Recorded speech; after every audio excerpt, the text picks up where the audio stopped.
This conference will now be sir recorded. सरांचा क्षेत्रातला अनुभव आहे. सर श्रीरामपूर जिल्हा अहमदनगर येथे कार्यरत आहेत 1992 पासून. सरांना 2007 साली JD आपटे पंचकर्म पुरस्कार प्राप्त झालेला आहे. त्यानंतर 2011 साली बाळशास्त्री लागवणकर पंचकर्म पुरस्कार प्राप्त आहे. त्यानंतर 2013 साली आयुर्वेद साधना पुरस्कार प्राप्त आहे. त्यानंतर 2018 साली सांडूचा आयुर्वेद भूषण पुरस्कार सुद्धा, या पुरस्काराने सुद्धा सर सन्मानित आहेत. विविध विषयांमध्ये लेक्चरर म्हणून, व्याख्याते म्हणून, एक्सपर्ट ओपिनियन म्हणून सरांना वेळोवेळी अनेक कॉन्फरन्समध्ये बोलवलं जातं.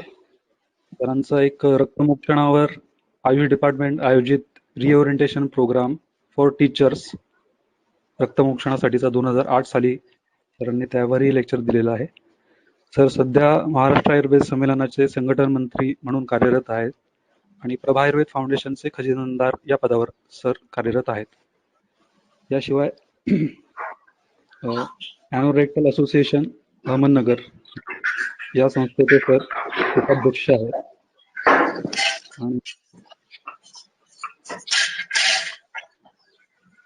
तर बहुआयामी व्यक्तिमत्व आणि अनुभव संपन्न व्यक्तिमत्व हे आपल्याला आज व्याख्याते म्हणून लाभले, हे आपलं भाग्य समजायला पाहिजे. एवढं बोलून मी सरांचा परिचय थांबवतो. मी सरांना व्याख्यानासाठी निमंत्रित करतो.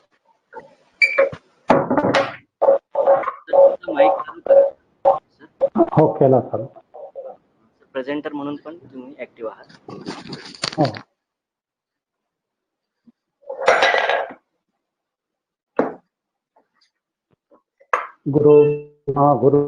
गुरुदेव महेश्वरा गुरु साक्षात परब्रह्म श्री गुरुवे नमः.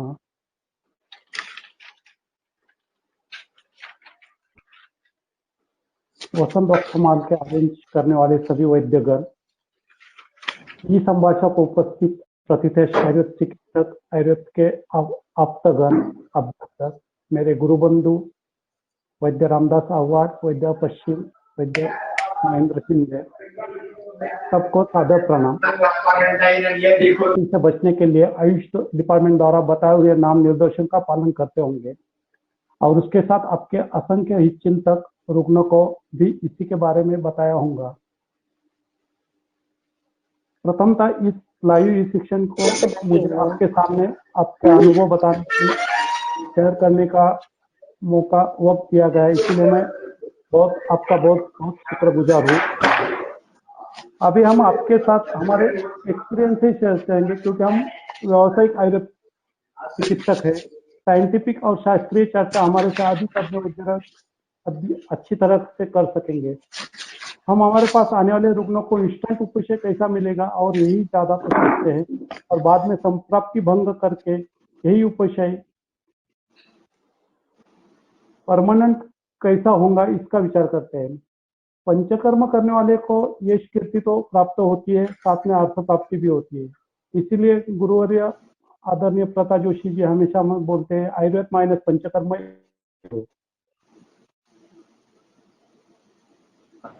सर मैं थोड़ा डिस्टर्ब कर रहा हूँ आपको, आपकी स्लाइड नहीं दिख रही है सर अभी भी. हाँ एक मिनट.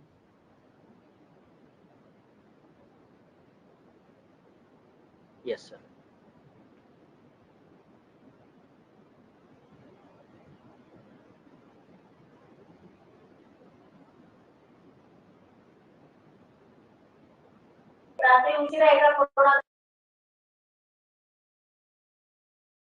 शास्त्रीय विचार आपके सामने रखना चाहता हूँ.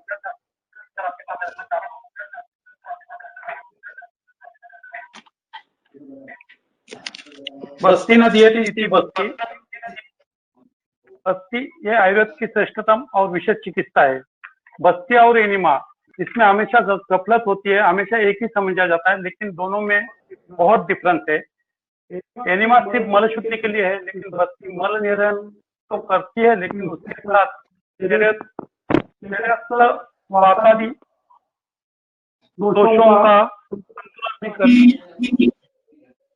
पंचकर्म करते समय दोषों के साथ का स्थान का भी विचार करता है। आप सभी को तो मालूम है बस्ती है अधो मार्ग पर विशेषता पक्वाशय पर कार्य करने वाला उपक्रम है। पक्वाशय है यह वार्ता का प्रमुख स्थान है, इसलिए पक्वाशय पर कार्य करने वाला बस्ती ये विकृत पाठ दोषों को भी काम करने वाला श्रेष्ठ उपक्रम है। बस्ती दोषों का शोधन भी करता है, साथ में शमन भी करता है। बस्ती से पुनर्संग्रहण का कार्य भी होता है। फिर पुरुष निग्रहण का भी कार्य होता है। पुरुष को स्थूल करता है, स्थूल को पुरुष करने का काम भी करता है। इसी वजह से बस्ती को आर्थिक चिकित्सा बोला जाता है। कुछ बुद्ध वैद्य चिकित्सा भी बोलते हैं। बस्ती चिकित्सा अवस्थान और शास्त्रों को प्रमाण रखते हुए किया तो दृष्टि वर्ण बल आयुष्य वृद्धि होती है। जैसे कि आप सभी को पता है इसके अनुसार सभी व्यक्ति को मुख्यतः वायु से ही कनेक्ट होना पड़ता है और वायु की श्रेष्ठता बस्ती है। हेलो सर, आपने अभी यही लोग बस्ती वाले के पीछे रखते हैं।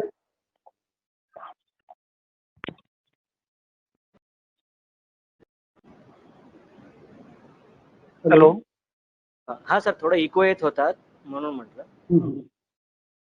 बस्ती वातेच पित्तेच कफे रक्तेच श्रेष्ठते संसर्ग सन्निपातेच बस्ती हितः सदः.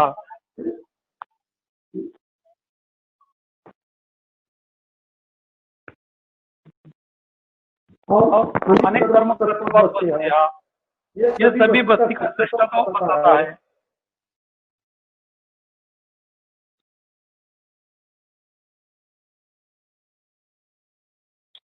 या एव पुरुष धरा एव अस्थि धरा. इस सूत्र से अस्थि धरा कला और पुरुष धरा कला एक ही है. पक्वाशय और अस्थि दोनों वायु के मुख्य स्थान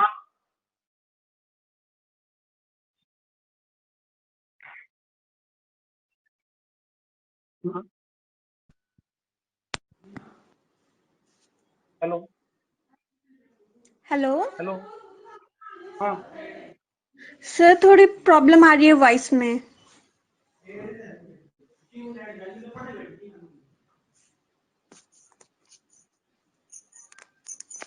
बहुत जन दो बार ज्वाइन हुए हैं तो इसलिए इको आ रहा है. ओके.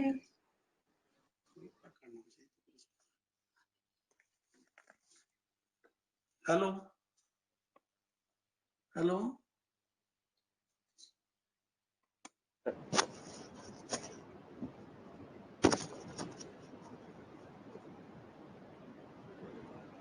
हेलो हाँ बोला सर, येतोय आवाज.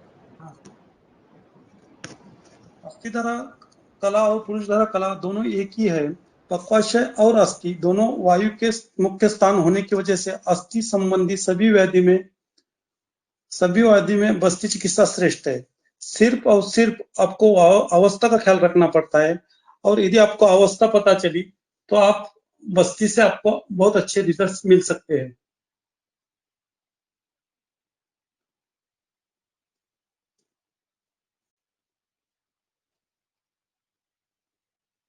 अभी बस्ती के बारे में कुछ शास्त्रीय माहिती में ग्रंथों में जो बताया है बस्ती के कुछ प्रकार बताना जा रहा हूँ. अधिष्ठान भेद से जो आप सभी को पता है, द्रव्य भेद से आस्थापन या न्यूरो बस्ती, अनुवासन बस्ती, संख्या भेद से कर्म बस्ती, काल बस्ती और योग बस्ती.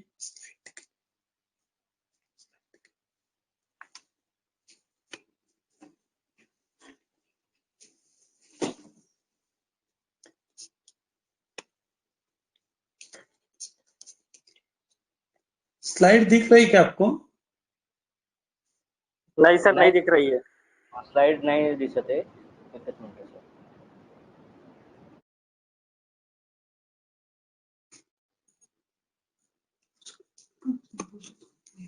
आता दिसतंय का?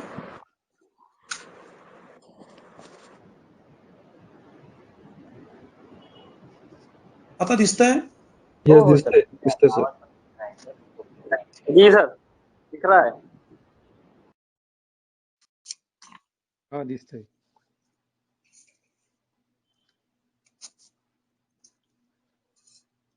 अभी तक हमने शास्त्रीय विवेचन के बारे में चर्चा किया.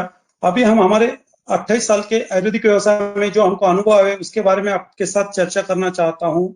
इसमें ग्रंथ के आदेश से व्यवहारिक चिकित्सा करने का यत्न किया है. यहाँ पर हर एक केस उदाहरण स्वरूप आपको बता रहा हूँ. आयुर्वेद व्यवसाय में जिसे हम ब्रेड और बटर कह सकते हैं वो है वात व्याधि. एक 3-4 साल पहले की बात है. एक स्त्री रुग्ण उम्र 65 शाम को हमारे हॉस्पिटल में आई. उसको बहुत दर्द जैसा लगता है, श्वास लेने को तकलीफ हो रही है. मुझे तुरंत केबिन जाने दो ऐसा कहकर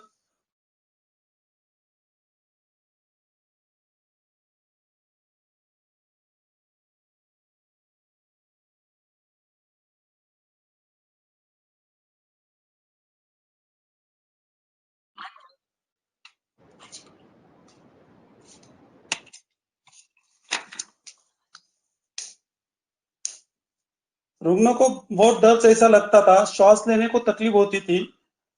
वो रुग्ण रिसेप्शनिस्ट को जल्दी से अंदर जाने के लिए झगड़ा कर रही थी. असिस्टेंट डॉक्टर को दूसरे रूम में रुग्ण को लेकर चेक करने को कहा. रुग्ण का बीपी 180/90 था और पल्स 88 थी. साथ में पाल्पिटेशन भी था, स्वेटिंग भी था. बाद में मैंने रुग्ण को चेक किया. प्रथमतः मुझे लगा कि ये रुग्ण कार्डियक होगा, लेकिन इतिहास पूछने के बाद रुग्ण को 3 दिन से मल प्रवृत्ति हुई नहीं थी. रुग्ण को चेस्ट पेन भी था. मेरे पास आने के पहले वो 2 फिजिशियन और एक सर्जन के पास जाकर आई थी. 3 बार उसका ईसीजी भी निकाला था, वो नॉर्मल था. ये सोचने के बाद मैंने रुग्ण का इतिहास वापस से पूछा. तो इतिहास पूछने के बाद मुझे लगा कि अवरोधजन्य अपनवायु प्रकोप होकर ये तकलीफ हुई होंगी. इसी वजह से मैंने 100 ml का अनुलोमक तेल का मात्रावस्थी देकर बाद में न्यूरोवस्थी देने का बोला. प्रथम स्नेह देने की वजह यही थी कि यदि मल की ग्रंथि हुई होंगी तो वो बाहर निकलने में मदद होगी. लेकिन स्नेहवस्थी देने के बाद तुरंत रुग्ण को बेड पर ही वेग आया. रुग्ण को प्रभुत मात्रा में मल प्रवृत्ति हुई, साथ में अपनवायु लोमन भी हुआ. उसके बाद तुरंत रुग्ण को उसके लक्षण से आराम मिला. रुग्ण का बीपी 140/80 तक नीचे आया था. पाल्पिटेशन और स्वेटिंग भी कम हुआ था. रुग्ण को कुछ पथ्य समझाकर वातानुरोधक दवा दिया और साथ में कोष्ण जल लेने को बोला. सुबह से 3 तज्ञ के पास जाकर भी जिससे उपशय मिला नहीं था, उस रुग्ण को सिर्फ 10 मिनट में एक स्नेहबस्ती से उपशय मिला. क्योंकि मलाष्टम्भ जैसा जितना डीप चिंतन आयुर्वेद ने किया है उतना किसी भी शास्त्र ने नहीं किया है. इस पर यदि सतसत विवेक बुद्धि से अवस्था ख्याल में रख आई तो इमरजेंसी भी हम हैंडल कर सकते हैं.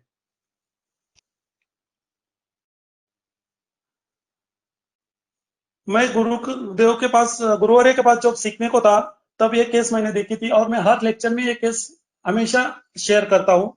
क्योंकि इस पेशेंट की वजह से या इस केस की वजह से अपने को आयुर्वेद के पास देखने का एक नया तरीका मिलता है. ये 1990 की बात है. गुरुवर्य प्रताप जोशी जी के पास आयुर्वेद सीखने के लिए गया था. वहां पर एक स्त्री रुग्ण श्वास की तकलीफ थी, इसीलिए नगर पालिका रुग्णालय में एडमिट थी. नगर पालिका के रुग्णालय के बाजू में ही आयुर्वेदिक का नगर पालिका के तरफ से चलने वाला रुग्णालय था. वहां पर गुरुजी के अंडर वो चलता था. गुरुजी को तब उन्होंने बुलाना आया तो गुरुवर्य के साथ हम भी वहां गए. रुग्ण को चेक करने के बाद देखा तो रुग्ण को श्वास की तकलीफ सुबह से आ रहा था. श्वास की तकलीफ सुबह से थी. सुबह 9 बजे रुग्ण की डीएनसी हुई. उसके बाद आधे घंटे से ये तकलीफ चालू हुई. रुग्ण के इतिहास में उसे श्वास की तकलीफ कभी भी नहीं थी. रुग्ण को सुबह से आधुनिक शास्त्र की सभी दवा जो एपकॉर्लिन से लेकर डेरिवायलिन तक इंजेक्शन दिए गए थे. ऑक्सीजन का भी सप्लाई चालू था, लेकिन रुग्ण को उपशय नहीं था. आखिरी का एक उपाय इसलिए आयुर्वेद में कुछ है क्या, इसलिए गुरुजी को बुलाना आया. रुग्णों को चेक करने के बाद तुरंत 250 ml तिल तेल का बस्ती गुरुजी ने दिया. मैं गुरुजी के पास देखते रहा, क्या बाकी कुछ पूछा ही नहीं, नाड़ी सिर्फ देखा और थोड़ा सा इतिहास लिया और तुरंत 250 ml तिल तेल का बस्ती मुझे देने को बोला. 15 मिनट में ही रुग्ण का श्वास वेग कम हुआ, रुग्ण को अच्छा लगने लगा, रुग्ण आराम से सो गया। ये होने के बाद मैं गुरुजी को पूछा कि ये कैसे हो सकता है। तब गुरुजी ने बताया कि इस रुग्ण को डीएनसी की वजह से अभिघातज अपान वायु का प्रकोप हुआ है और उस अपान को प्रतिलोम गति से प्राप्त हुई और उसने प्राणवायु को आवरण निर्माण किया। साथ में डीएनसी करने की वजह से उसको मानसिक संतुलन या रुग्ण टेंशन में भी होंगी, इसी वजह से श्वास की तकलीफ होती थी। मैंने सिर्फ स्नेह बस्ती देकर वात स्थान पर कार्य करने को किया और अपान वायु के कार्य में जो बिगाड़ विकृति निर्माण हुई थी, वो जो गति बदल गई थी, वो सुस्थिति में लाने का प्रयत्न किया और वो सिर्फ एक 250 ml के तिल तेल के बस्ती से हुआ। इसी एक ही केस से मेरा पूरी तरह मैं आयुर्वेद के पास आकर्षित हुआ। इतना सिंपल सादा आयुर्वेद आवरण चिकित्सा गुरुजी ने एक ही केस में मुझे तभी बताई थी।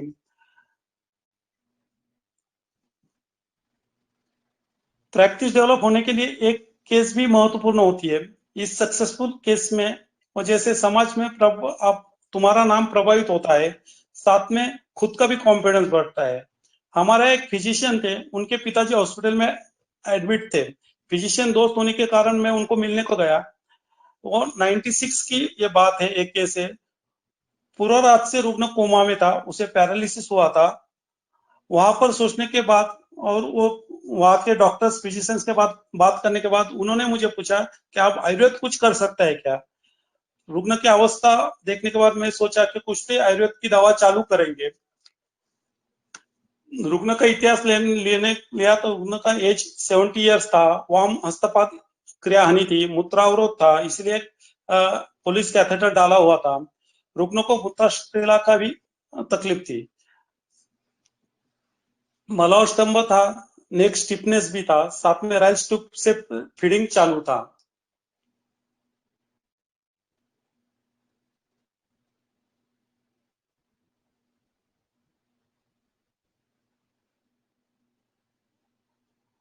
लेकिन रुग्ण के हिस्ट्री में देखा तो रुग्ण को आर्टिक स्टेनोसिस भी था, old myocardial infarction, transient ischaemic disease और साथ में सीओपीडी था, यानी बंच ऑफ डिसीज था। ये सब इतिहास देने के बाद प्रथम का ट्रीटमेंट करना के नहीं, ये द्विधा अवस्था में मैं था। लेकिन सब इतिहास देखने के बाद आयुर्वेद पर पूरा विश्वास होने के बाद मैंने सोचा कि पहले बस्ती देंगे। उस डॉक्टर के साथ बात किया तो बोले नहीं, बस्ती है तो मैं नहीं मानूंगा, तू कुछ दवा देता होगा, राइस ट्यूब से देना होगा तो दे सकता है। तो फिर कुछ शमन चिकित्सा देकर देखेंगे, बाद में शोधन का सोचेंगे। इस हेतु से मैंने प्रथम था बृहत्वाद चिंतामणि,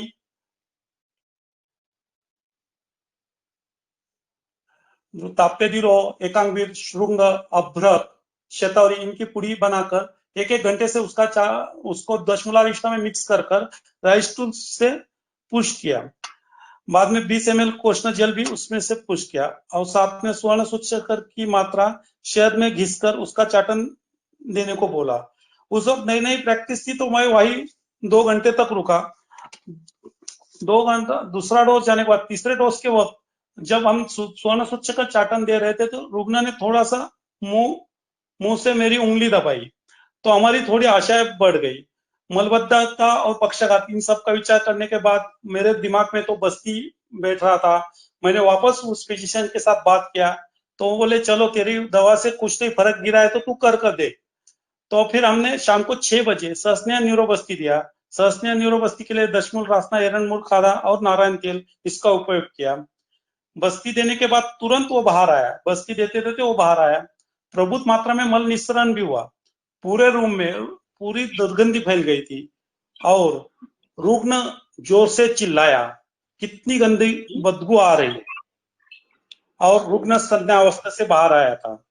यानी सहस्नेह न्यूरो से वात दोष का प्राकृत दिशा प्राप्त होकर रुग्ण कोमा अवस्था से बाहर आया। जो रुग्ण 3-4 घंटे जगत में रहने वाला था वो रुग्ण फिर से अच्छा हो रहा था।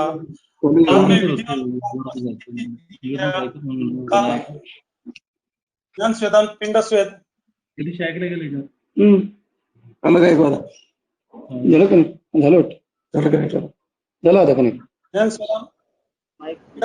शिरोधारा। ये ट्रीटमेंट चालू करने के बाद 10 दिन में ही रुग्ण लकड़ी से सहायता से चलने लगा। वो आप अन्य डॉक्टर थे, मैजिक लगा, ये बोले कहाँ पर क्या, कहाँ पर काम करता हमारे दिमाग के बाहर है।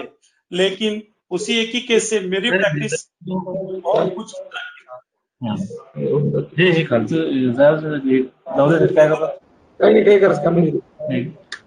अपना माइक बंद रखिए, अभी तो ज्वाइन किया है। दिगंबर उगले जी, आपका माइक चालू है। अपना इसी केस की वजह से मेरी प्रैक्टिस में काफी फर्क गिरा। उसके बाद काफी केसेस किए थे। अभी ये दो पेशेंट, उस पेशेंट का मेरे पास फोटो नहीं था, लेकिन ये दो पेशेंट मैं जानबूझकर यहाँ पर फोटो रखे हैं। ये पहले ऊपर वाले फोटो में जिसकी गैस्ट्रोस्टॉमी भी थी, ट्रैकेस्टॉमी भी हुई थी और पुलिस कैथेटर भी डाला था। ऐसे रुग्णों को 3 महीने के ट्रीटमेंट के बाद वो आपको दूसरे फोटो में चलते हुए दिख रहा है, लेकिन गैस्ट्रोस्टॉमी की वजह से अपना फायदा हुआ, क्योंकि उससे अपने को दवा देने के लिए आसान जाता है। तो इसी रुग्ण को निरंशोधन, बस्ती, पिंडच्छेद जो अपना पंचकर्म किया वो किया था। नीचे वाला पेशेंट भी उसी तरफ से। इस नीचे वाले पेशेंट के लिए एक थोड़ा सा अलग क्यों देता हूँ, इनको अग्निमांद्य बहुत था। तो एक गुरुवर्य थे तपन वैद्य जी, और जो अहमदाबाद में, उनसे मैंने फोन पर बात की थी। तो उन्होंने मुझे राइस ट्यूब से मदन फल की मात्रा दूध में मिक्स कर देने को बोली और वापस राइस ट्यूब से निकालने को बोली। सिर्फ इतना ही मैंने किया, तो बोले ये एक वोमन जैसा होगा, और सही में ये वोमन जैसा ही काम किया। तो उसके बाद उसका अग्नि का, उस रुग्ण का अग्नि बहुत बड़ा।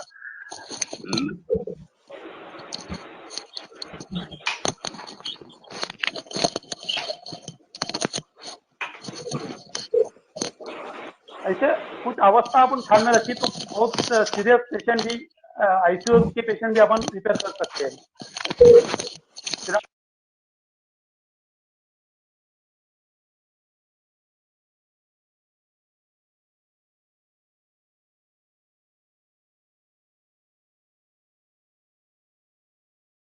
श्रीरामपुर के एमडी फिजिशियन के पास एडमिट रुग्ण को 8 दिन से कंटिन्यूस दिक्कत थी। उसके सभी रिपोर्ट यानी blood urea, USG, gastroscopy normal थे। एंटासिड, एंटी डिप्रेशन देकर भी उसको कुछ उपाय नहीं था। ऊपर बताए हुए केस की वजह से उनका फिजिशियन का आयुर्वेद प्रति विश्वास बढ़ गया था। तो उन्होंने मुझे कॉल किया।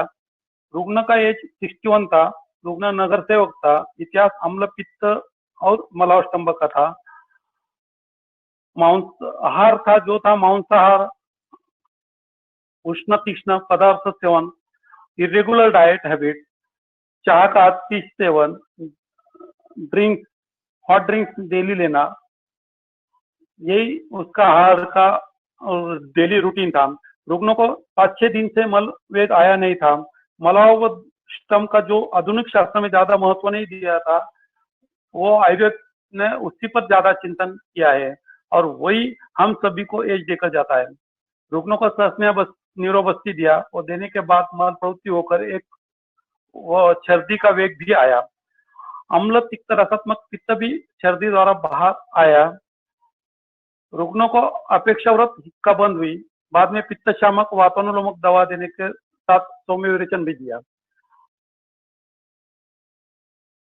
ऐसे हिक्का का 14 साल का लड़का था, उसको 3 महीने से हिक्का थी, और वो नगर, पुणे, नासिक सभी जगह जाकर ट्रीटमेंट ले चुका था, लेकिन हिक्का में कोई फर्क नहीं था। 14 साल का लड़का, हिक्का आ रही है, 9th या 10वीं को था, तो वो साइकोलॉजिकल होगा, उसको एंटी डिप्रेशन ड्रग चालू कर दिए थे। हमने चेक करने के बाद उसकी हिस्ट्री लिया, तो हमको लगा कि इसको वातानुलोमन करना चाहिए और मल शुद्धि के लिए बस्ती देना चाहिए। 14 साल का होने के बावजूद भी हमने उसको बस्ती दिया, सहसनिया बस्ती दिया, और बाद में 6 दिन का अनुलोमक तेल का बस्ती दिया। 3 महीने की हिक्का जो तकलीफ थी वो 3 दिन में उसकी बंद हुई। वापस उसको कभी उसकी तकलीफ नहीं हुई। आज वो 27 साल का है, लेकिन उसको फिर से कभी तकलीफ नहीं हुई। तो जो वातानुलोमन और वायु का मार्ग का विचार जो अपन आयुर्वेद में करना चाहिए, उसी से अपने को सिर्फ एक बस्ती से भी रिजल्ट मिलता है। ऐसे बहुत सी केसेस अपने पूरे प्रैक्टिस में आते रहते हैं, उसमें अपन ये विचार किया तो अपने फायदा मिलता है।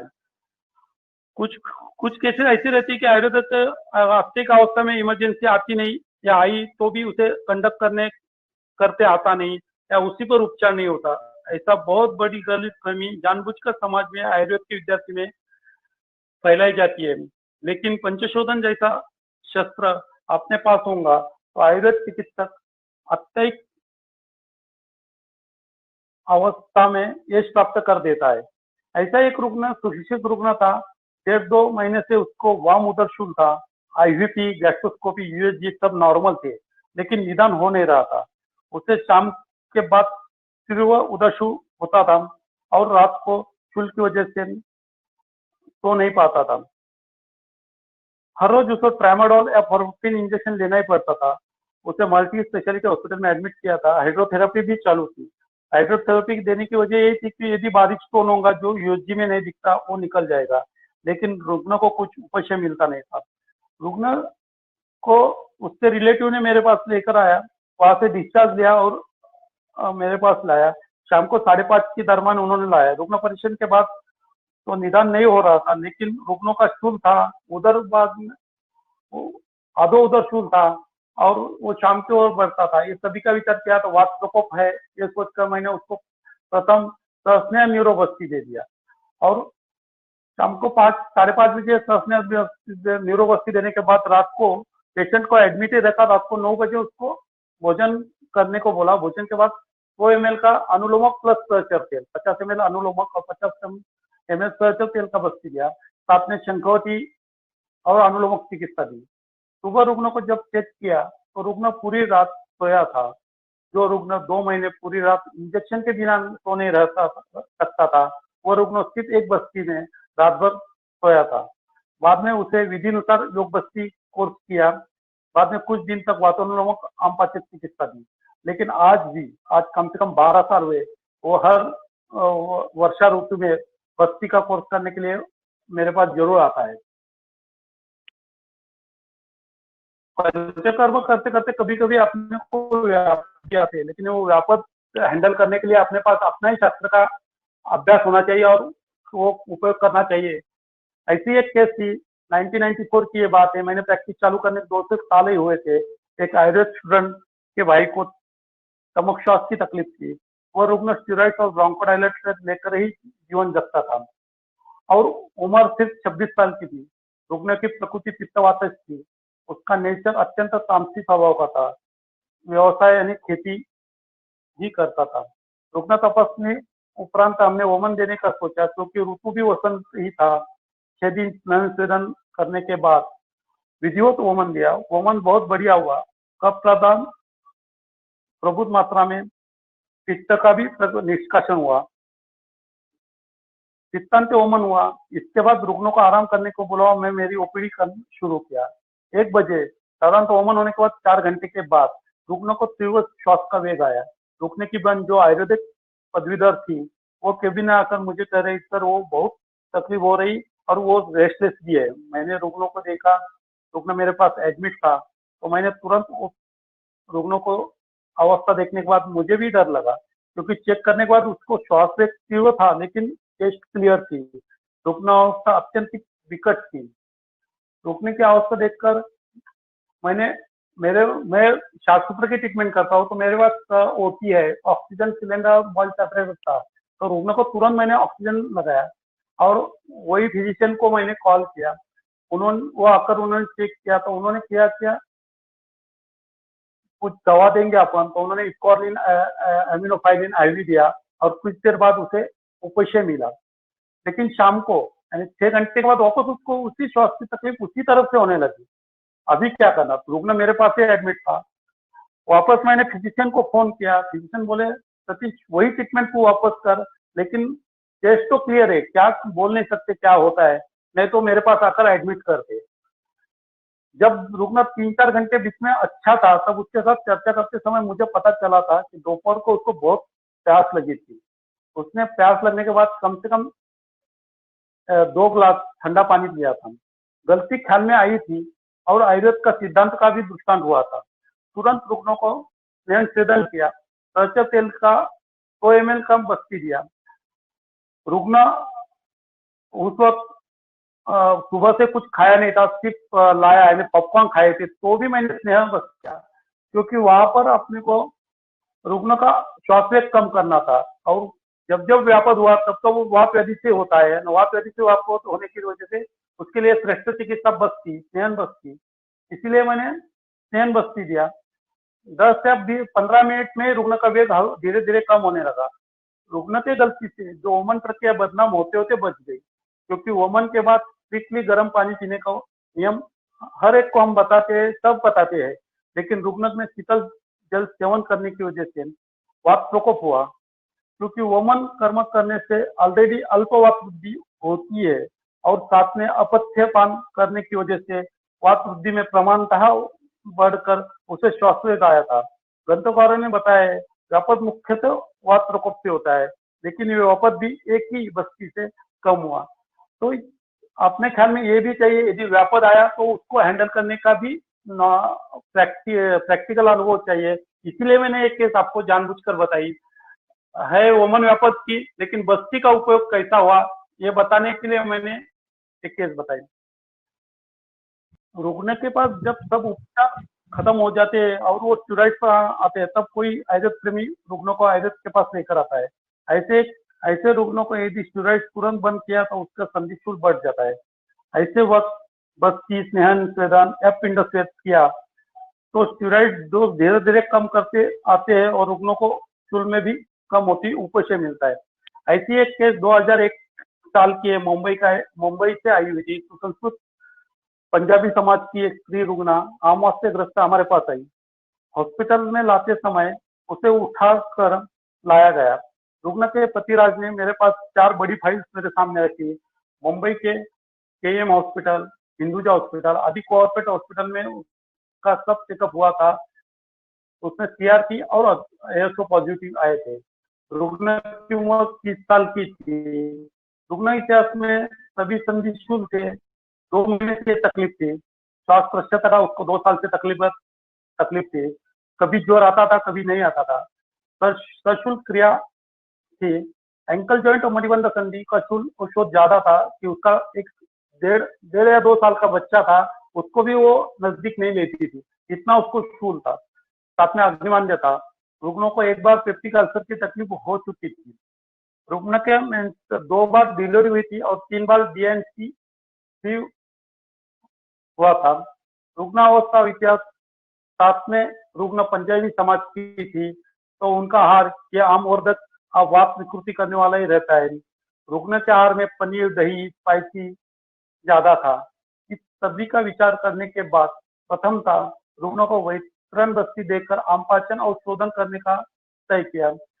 रुग्णों को एडमिट किया। रुग्णों को प्रथमतः स्नेहन न्यूरोबस्ती दिया और विषगर्भ तेल से स्नेहन सेदन किया। साथ में आमपाचक गुड़, आमपाचक काढ़ा और लंघन करने को बोला। शाम को भूख लगने पर लाजा एंड पॉपकॉर्न खाने के लिए बताया गया। कोष्ण कुंठ सिद्ध जल पान ही देने को बोला। शाम को वैतरण बस्ती किया।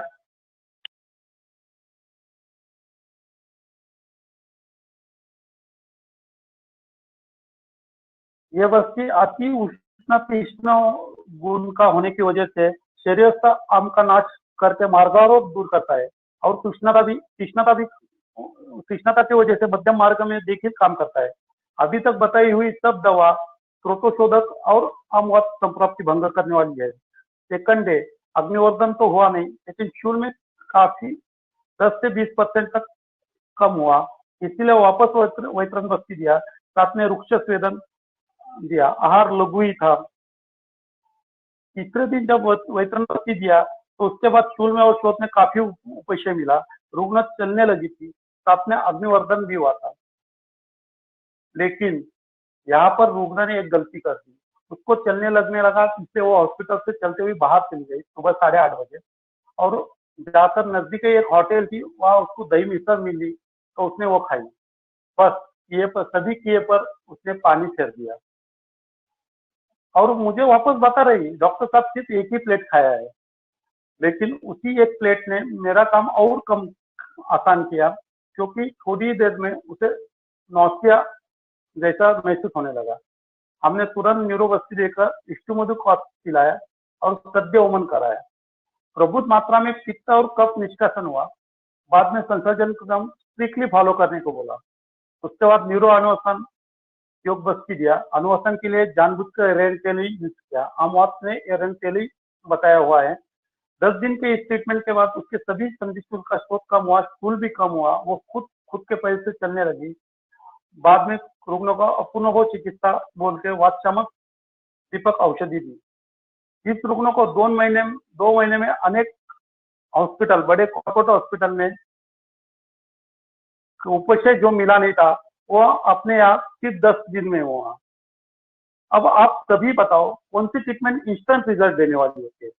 सिर्फ हमने दोष गति अवस्था के पास ख्याल देना चाहिए। इस रुग्ण की तीसरे दिन जो अवस्था आई थी वोमन की, वो हमने ख्याल में रखी और उसको तुरंत सद्य वोमन दिया और उसको उपशय मिला। यदि आपने अवस्था ख्याल में नहीं दिया तो उपशय कभी नहीं मिलेगा। फिर हमने कोई भी सुवर्णकल्प यूज करो तो भी अपने को उपशय नहीं मिलेगा। अवस्थानुरूप पंचकर्म किया तो ही अपने को रिजल्ट मिलता है और अपना हेतु साध्य होता है। पंचकर्म पैकेज देकर या लेकर वो उपशय नहीं मिलता। पैकेज से पंचकर्म चिकित्सा करना ये आयुर्वेद नहीं है।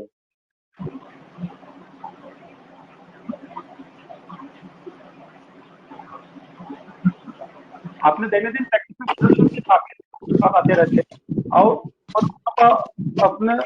अपने को इंस्टेंट रिजल्ट देना बहुत जरूरी था। ऐसा एक रुग्ण 5 साल से सुरक्षित से बीमार था। अनेक औषधोपचार हुए थे, सीटी स्कैन, एमआरआई भी हुआ था, रिपोर्ट नील आए थे। रुग्ण अत्यंत तकलीफ में था। सुरक्षित अत्यंत तीव्र स्वरूप का था। माइग्रेन पर बताई हुई सभी दवा वो ले चुका था। कोई भी वेदनाहार दवा टैबलेट लेने के बाद 12 से 14 घंटे के बाद उसको आराम मिलता था। रुग्ण की उम्र सिर्फ 26 साल की थी। वो सॉफ्टवेयर इंजीनियर था। पूरा दिन एसी में काम करना, बेटाइम खाना, ये रेगुलर डाइट और वो भी फास्ट फूड, रात को देर से खाना, तुरंत सोना, 24 घंटे में 12 से 13 घंटे कंप्यूटर काम करना, वो भी बैठकर। ये पूरा इतिहास देखने के बाद रुग्णों का अवरोधजन्य वास्तव को खोआऊंगा ये निदान मैंने किया और उसको योग बस्ती कोर्स करने को बोला। बाद में दवा या मेडिसिन बाद में देंगे ऐसा बताया, क्योंकि मेडिसिन लेकर वो बहुत परेशान था। लेकिन बस्ती देने से चाबी मिल गई। अपान वायु का अनुलोमन हुआ, मलोशुद्धि हुई। रुग्णों को गोली न लेते हुए, टैबलेट न लेते हुए धीरे धीरे 7 दिन में उपशय मिला। बाद में ऋतु अनुसार उसका पंचकर्म किया। आज भी 7 से 8 साल हो गए। रुग्ण आज भी मेरे पास साल में एक बार आता है और बस्ती चिकित्सा कर लेता है। इस 8 साल में उसको कभी भी सुरक्षित की तकलीफ वापस नहीं हुई। ऐसे रुग्णानुभव हर जगह आते हैं, जैसे वात भूयिष्ठ तमक श्वास, इसमें भी यही अनुभव अपने को मिलता है। बहुत से रुग्ण वात भूयिष्ठ काफ से बहुत से रुग्ण परेशान रहते हैं, लेकिन उनको सिर्फ एक सरसों तेल के मात्र बस्ती से रात को शांति से सोते हैं। मराठी में एक कहावत है, आग सोमेश्वरी तो बम्ब, आग रामेश्वरी तो बम्ब सोमेश्वरी, यानी रामेश्वरी जल रहा है और आप पानी सोमेश्वरी को डालते हैं। लेकिन इसी में आयुर्वेदिक निदान पद्धत छुपी हुई है। यदि आपने ब्रोंकियल अस्थमा या एलर्जी ब्रोंकाइटिस ये डायग्नोसिस किया तो ऊपर वाली कहावत सही है। लेकिन यदि आप वात भूयिष्ठ तमक श्वास ये डायग्नोस करेंगे, ये निदान करेंगे, तो वात पर श्रेष्ठ चिकित्सा जो है वो बस्ती है। और औषध, वात पर सबसे बड़ा औषध है जो तेल, इसलिए उसी से अपने को उपशय मिलेगा। वाग्भटाचार्य ने सूत्रस्थान के पहले अध्याय में आपने को बता दिया है, शरीर राजानाम दोषानाम कर्मेण परमौषध बस्ती विरेक ओमन तेल घृतम होतो। इतना इम्पोर्टेंट श्लोक हमें फर्स्ट ईयर में, फर्स्ट अध्याय में बताया, यानी पूरे आयुष्य की पूंजी वाग्भटाचार्य ने अपने को दे दी है। सिर्फ उसके पास देखने का और अवस्थानुरूप उसको लेने की आवश्यकता है।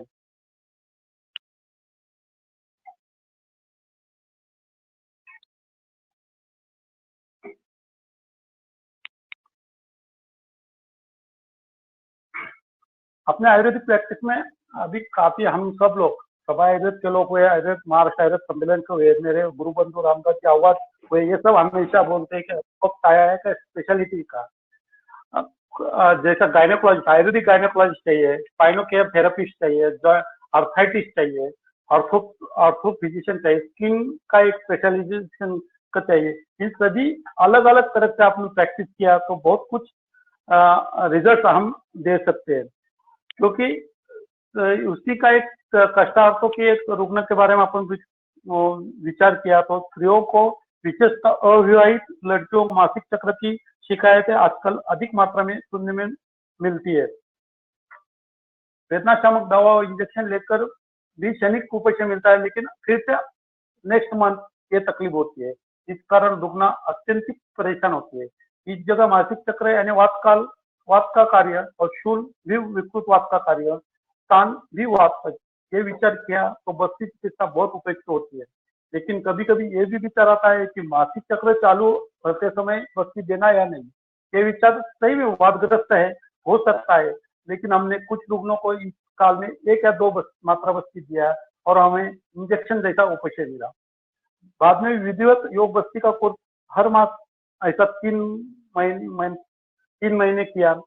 इसी वजह से उन रुग्णों को उदरशूल में उपशय तो मिला, साथ में अर्थोस्राव में भी प्रमाणतः लक्षणीय बदलाव देखने को मिला।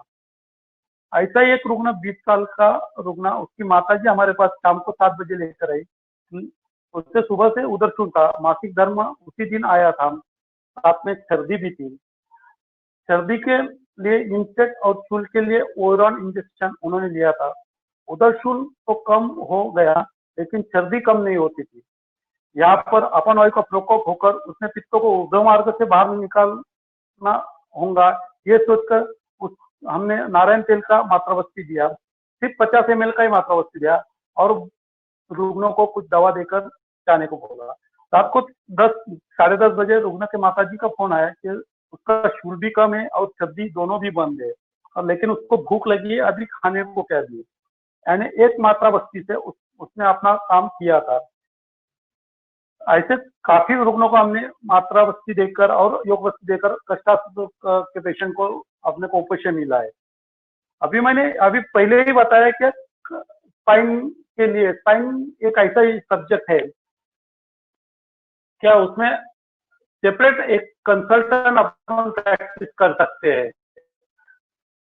अलग अलग विषय में अपने लोगों ने प्रैक्टिस करना चाहिए, ये हमारा ऐसा हमेशा कहना है। सध्या अभी कटिशूल का बहुत पेशेंट सद्य स्थिति में अपने पास आते हैं। अति व्यस्त जीवन में कटिशूल के रुग्ण अपने पास बहुत बढ़ गए। उसके साथ गुदरसी का लक्षण भी होता है। ऐसे रुग्ण में लंबस स्पॉन्डिलोसिस तो रहता है, तो कुछ रुग्ण में bulging of the lumbar canal stenosis या डिजेनरेटिव चेंजेस या कभी कभी नर्व रूट कॉम्प्रेशन भी रहता है। इस रुग्णों को ऑपरेशन बताया जाता है, लेकिन कुछ रुग्णों को इससे भी उपशय नहीं मिलता है। ऐसा ही एक स्त्री रुग्ण ठीक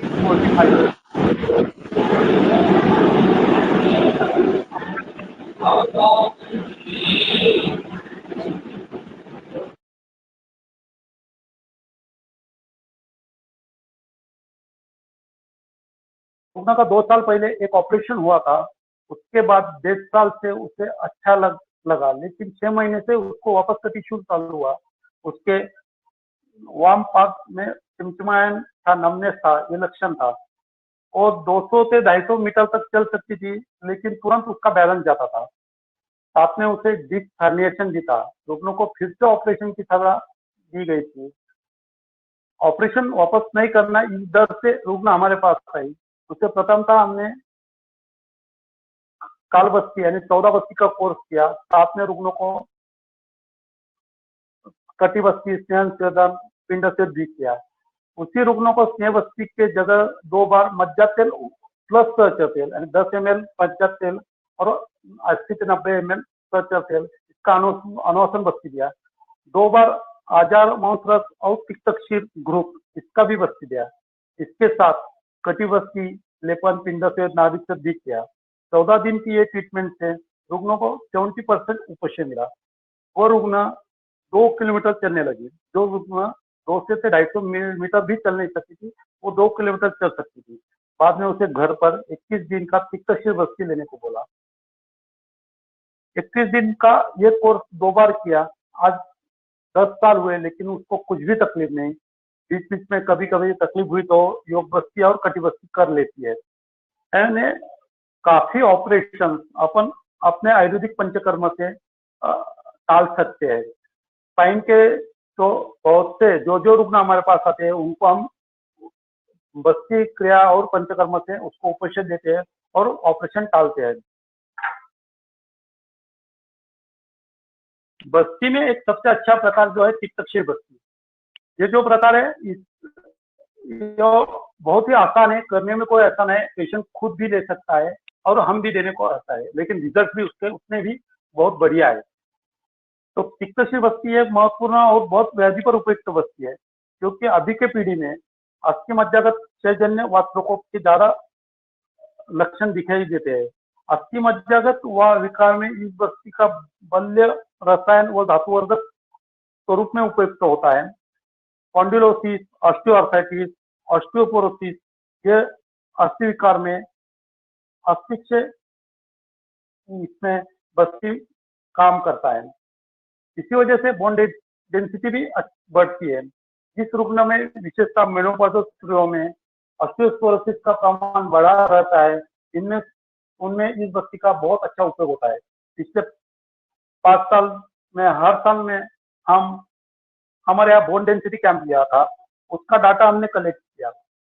उसमें कंप्यूटर पर काम करने वाले इलेक्ट्रॉनिक चीजों से ज्यादा संपर्क आने वाले व्यसनाधीन लोग, इलेक्ट्रिसिटी के हाई वोल्टेज में जो काम करने वाले लोग हैं और मेनोपॉजल लेडीज, इनको ऑस्टियोपोरोसिस का प्रमाण ज्यादा मिला।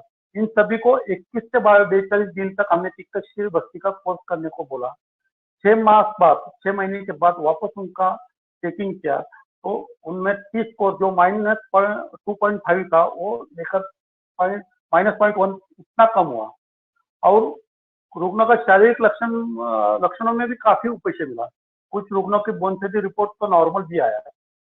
तो इतना अच्छा ये तिक्तक्षीर का फायदा होता है। वैसा ही केश ये अस्थि धातु का उपधातु है और या मल होने की वजह से केश शुद्धि के लिए भी इसका फायदा होता है। ऊंची बढ़ाने के लिए भी हम इसका सही उम्र में उसका उपयोग किया तो अपेक्षाकृत अपने को यश मिलता है। साथ में पोलियोमाइलाइटिस पेशेंट हुए, डिलेड माइलस्टोन वाले रुग्ण हुए, कृष्ण रुग्ण हुए, सीडोमस्कुलर डिस्ट्रोफी के रुग्ण हुए, इन रुग्णों में इसका अच्छी तरह उपयोग कर सकते हैं।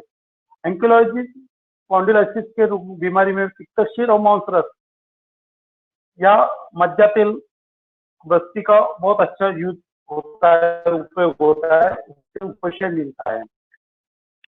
मज्जा तेल की बात निकली तो मज्जा तेल का ही एक रुग्ण के बारे में बताऊंगा मैं आपको, मज्जा तेल बस्ती के बारे में। तो एक रुग्ण चंद्रपुर से आयुर्वेदिक प्रैक्टिशनर ने मेरा एक आर्टिकल तीर्यक रक्तपित्त और आयुर्वेदिक पढ़ा था, तो उन्होंने वो पढ़ने के बाद उनके भाई को मेरे पास भेजा। इस भाई के 1 साल के लड़के का प्लेटलेट काउंट ये 17,000 से 35,000 रहता था, बाकी सब टेस्ट नॉर्मल थे।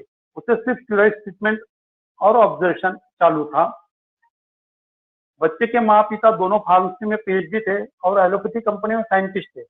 इस रुग्ण को मैंने पपाया पत्र का सोरस और करफट का सोरस 2 बार लेने को बोला और तिक्तक्षीर का काढ़ा, तिक्तक्षीर 10 ml और 3 ml मज्जा तेल मिक्स करके उसकी मात्रा बस्ती 30 दिन लेने को लिए कहा।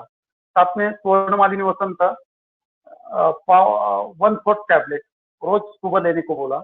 1 महीने बाद यानी बस्ती का कोर्स पूरा होने के बाद काउंट 60,000 तक गया था। वापस 20 दिन तक हमने यही ट्रीटमेंट उसको लेने को किया। साथ में एक बीच में एक लघु होमन भी किया था। ऐसे 20 बस्ती 3 महीने तक हमने दिया। आज तो उसका काउंट जो 17,000 से 35,000 तक था विथ स्टेरॉइड, जो 90,000 से 98,000 तक बढ़ा।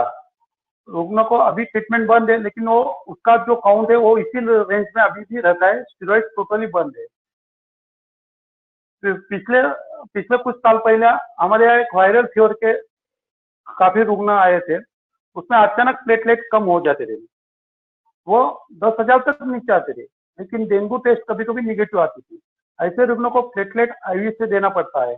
हमने 9 रुग्णों को मज्जा तेल 10 ml और तिक्तक्षीर 50 ml ऐसे बस्ती 3 दिन दिए। 7 रुग्णों में प्लेटलेट बढ़ा।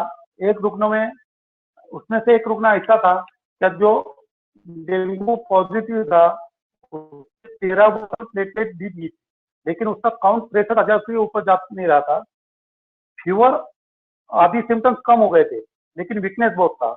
उसे भी बला अश्वगंधा दी तेल और मज्जा तेल 10 ml ऐसा मात्रा बस्ती दिया। 3 दिन के बाद उसका काउंट 96,000 हुआ और 6 दिन के बाद वही काउंट 1,60,000 था।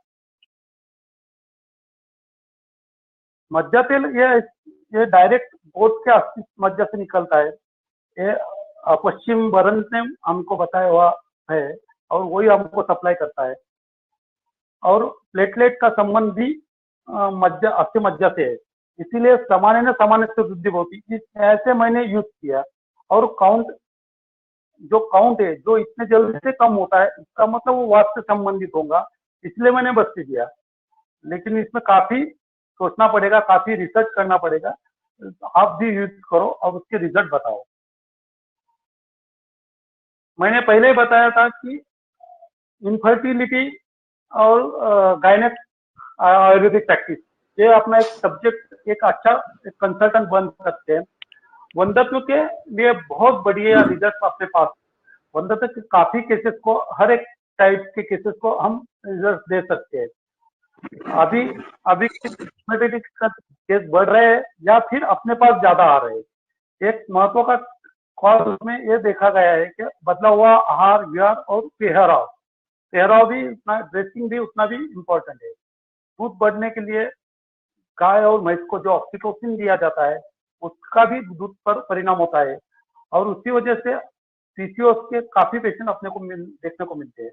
इनमें मासिक स्राव इरेगुलर होता है और लेडीज का वेट भी बढ़ता है और शादी के बाद भी इसी की वजह से बीजोत्पत्ति के लिए ऑब्स्ट्रक्शन निर्माण होता है। ये रुग्णों को योग बस्ती का कोर्स करने के साथ कभी कभार ओमन भी देना पड़ता है। बाद में सरसों तेल का मात्रा बस्ती हर मास में 21 दिन ऐसा 3 बार दिया तो मासिक चक्र रेगुलर होता है और उसके साथ वात प्रकोप के कारण बढ़ी हुई ग्रंथि भी कम होती है। या ओमन देने की वजह एक ही है कि रस धातु दुष्टि होंगी तो कम होना, इसी वजह से कभी कभार ओमन देना पड़ता है।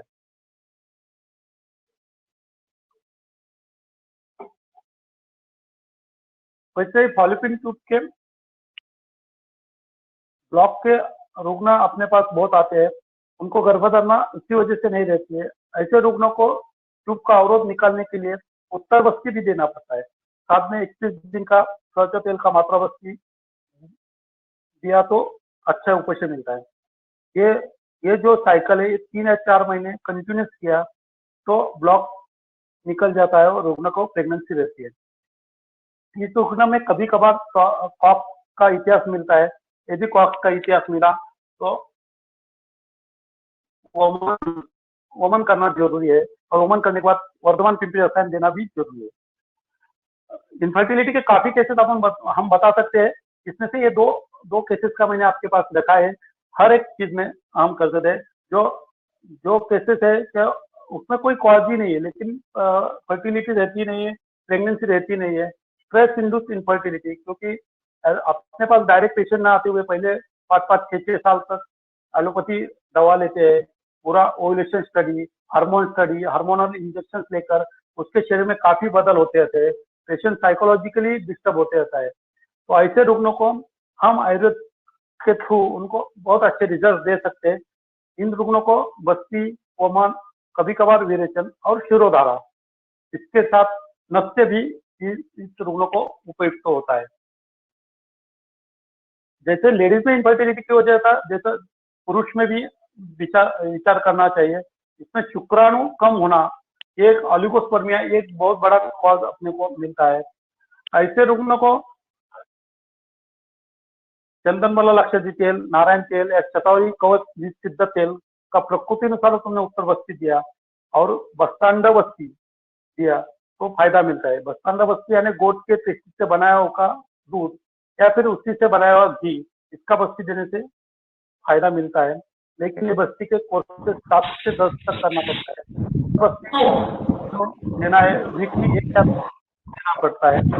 ऐसे 6 से 8 उत्तर बस्ती देने के बाद उनको काउंट भी बढ़ता है, मोटिलिटी भी बढ़ती है और शुक्राणु यानी शुक्र की मात्रा और शुक्र का गुण भी अच्छी तरह बढ़ता है।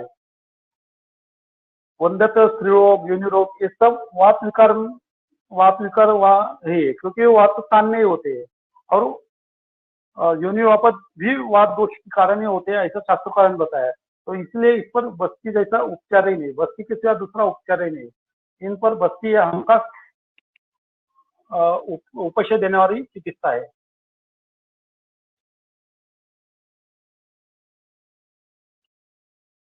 अभी उत्तर भाग का हुआ तो अब पश्चिम भाग का भी बात होना चाहिए।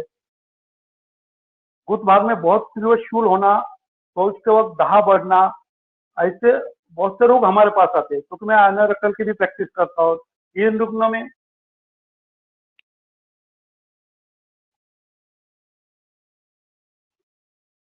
इन ऐसे रुग्ण हमारे पास आते हैं। इस रुग्णों को फिशर इन एनो की तकलीफ होती है।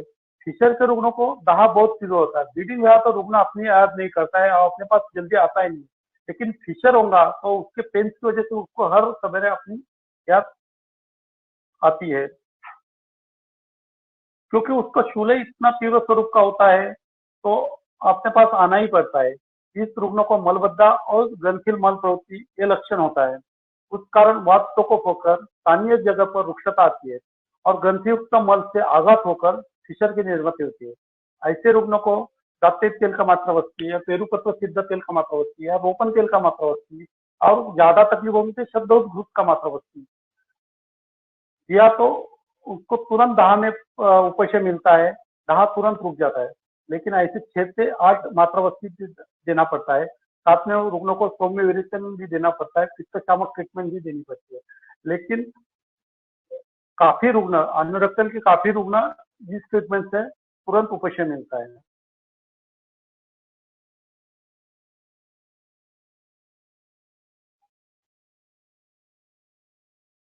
न्यूरोजेनिक ब्लैडर एक थोड़े से अलग से केस है, आपके पास शेयर करना चाहूंगा। एक रुग्ण था, उम्र 50 साल की थी। उसको मूत्र प्रवृत्ति के वक्त के सेंसेशन ये आते नहीं थे। उससे हर 3-4 घंटे के बाद मूत्र प्रवृत्ति के लिए जाना पड़ता था, और लेकिन उसके बाद भी उसका ब्लैडर पूरी तरह एम्प्टी नहीं होता था। उसकी वजह से उसको हमेशा आसमान, माइल्ड उदर शूल होता था। उसकी सब इन्वेस्टिगेशन हुए थे और बाद में न्यूरोजेनिक ब्लैडर ए डायग्नोसिस हुआ था। तो उसको फिर सिर्फ 3-3 घंटे से सेल्फ कैथेटराइजेशन सिखाया गया था और वो करने को बोला था। इसी वजह से उसका सामाजिक जीवन भी पूर्णपणे बिगड़ गया था और मानसिक स्वास्थ्य भी बिगड़ा हुआ था। रुग्णों को हमने कालबस्ती, रुग्णों ने हमने चेक करने के बाद उसको कालबस्ती दिया। 15 दिन का बस्ती का जो न्यूरो अनुवसन या अनुवसन के लिए सरसों तेल बस्ती का उपयोग किया। न्यूरो के लिए दशमूल रासनादी काढ़ा का यूज किया। साथ में हफ्ते में 3 बार उसे सरसों तेल और बला अश्वगंधा तेल का उत्तर बस्ती दिया। इसी चिकित्सा से उत्तर बस्ती जो दिया वो 40 ml का दिया। इसी चिकित्सा से उसे उपशय मिला। बाद में वापस 1 महीने के बाद यही कोर्स हमने रिपीट किया और उसको 31 दिन का मात्रा बस्ती घर पर लेने को बोला। 3 महीने की चिकित्सा के बाद उसको उपशय मिला। कैथेटर टोटली बंद हुआ। आफ्टर मिक्चुरेशन उसको सेंसेशन होने के बाद, मिक्चुरेशन मूत्र प्रवृत्ति होने के बाद उसका ब्लैडर में सिर्फ 40 से 50 ml तक यूरिन रहने लगी। इस रुग्ण का हमने जब हिस्ट्री लिया था तब उसको बिल्डिंग मटेरियल बिजनेस का काम था। उसे उसके ऑफिस से घंटों छुटकारा मिलता नहीं था। उसी वजह से वो वेग विधारण करने की आदत लग गई थी और उसी की वजह से उसका वात प्रकोप होकर ये तकलीफ शुरू हुई थी। साथ में अपान वायु पर कार्य करने के लिए हमने शमन चिकित्सा भी दी थी, लेकिन बस्ती और उत्तर बस्ती से उसको पूरी तरह से उसको उपशय मिला। यदि अपन सूत्रस्थान का वेग विधारण चैप्टर यदि हमेशा पढ़ते गए, अध्याय हमेशा पढ़ते गए, तो बहुत सारे रुग्ण अपने केस में आते हैं, अपने क्लिनिक में आते हैं, तो उसमें बैठते हैं। हर रुग्ण का वेग विधारण का हिस्ट्री अपने को मिलती है और उसी हिसाब से अपन ट्रीटमेंट किया तो अपने को तुरंत उपशय मिलता है। ऐसा ही एक रुग्ण हमारे पास, उसकी उम्र तो 37 साल की थी, उसको यूरिन पास करने के बाद भी ड्रॉप यूरिन होती थी। तो उसके वक्त भी वो घंटों तक बैठता था, लेकिन यूरिन उसको पूरी तरह निष्कासन होने का आनंद ही नहीं मिलता था। उसी वजह से उसको मानसिक संतुलन भी बिगाड़ा था और साथ में उसको प्रीमेच्योर इजैकुलेशन भी था। हेतु वापस वही था, वेग विदारण का ही इतिहास मिला, साथ में मालाव स्तंभ का भी इतिहास मिला। उसे सिर्फ 6 दिन की योग बस्ती और 2 बार उत्तर बस्ती, सच्चे तेल का उत्तर बस्ती 2 बार, एक बार चंदन लक्षद्रजी तेल का उत्तर बस्ती हमने किया, और बाद में 10 दिन का तिक्तक्षीर बस्ती लेने को बोला। तिक्तक्षीर बस्ती ज्यादा तो हम पेशेंट रुग्णों को उनके घर पर ही लेने को बोलते हैं, तो उनके पास सब दवा दे देते हैं, वो घर पर खुद लेते हैं। तो कुछ शमन औषधि उसके साथ दी थी, उसे 1 महीने में उपशम मिला, प्रीमैच्योर इजैकुलेशन भी कम हुआ, और मूत्र का जो ड्रॉप यूरिन होता था वो भी बंद हुआ। ऐसे ही स्त्री रुग्णा में भी कभी कभी मिलता है। ऐसे एक 40 साल की रुग्णा थी, उसको भी उत्तर बस्ती, लेकिन इसका उत्तर बस्ती ब्लैडर में दिया था। स्त्री रुग्णा का उत्तर बस्ती, ब्लैडर का उत्तर बस्ती दिया था और बस्ती से उपशम मिला।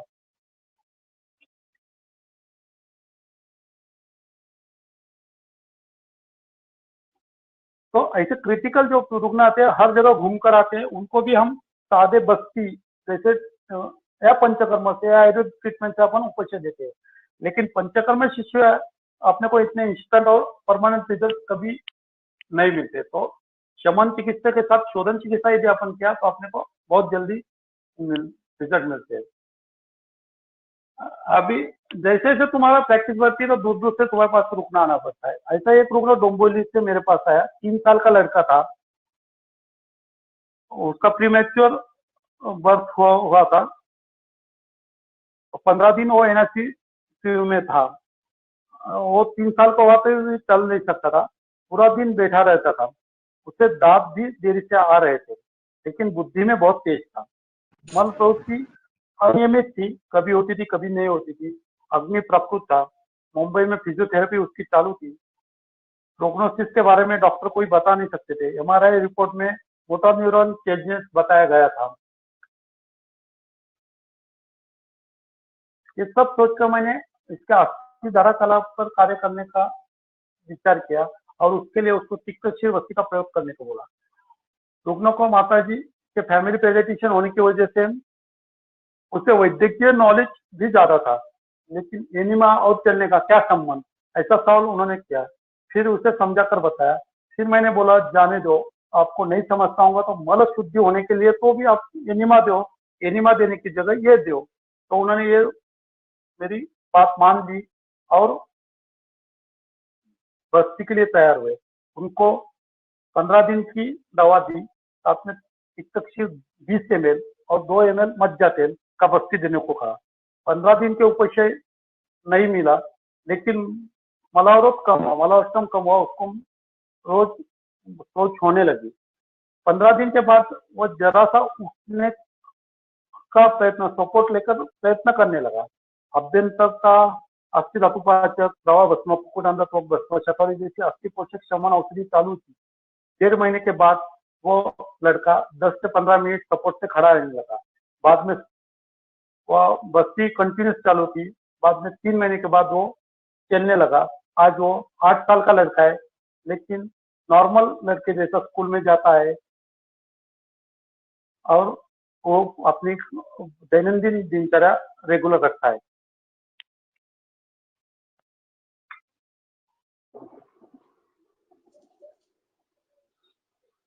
अभी कुछ बस्ती के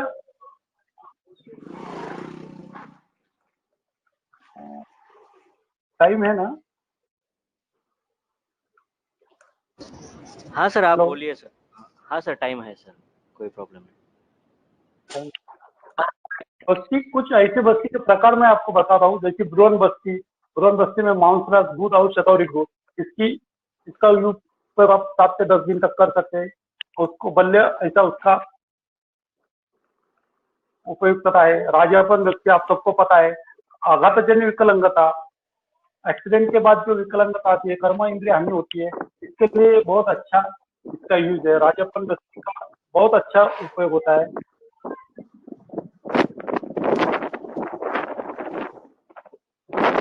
इच्छा बस्ती का आपने प्रैक्टिस में काफी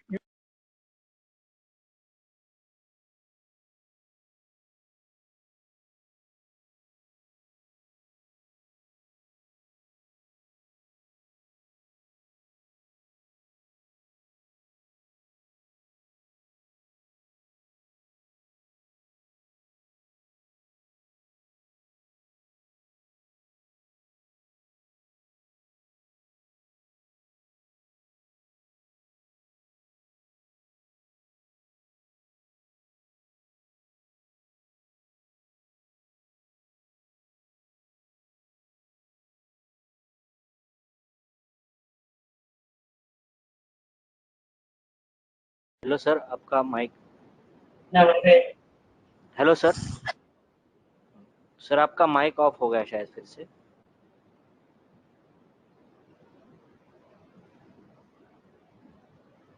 भट्टर सर जी।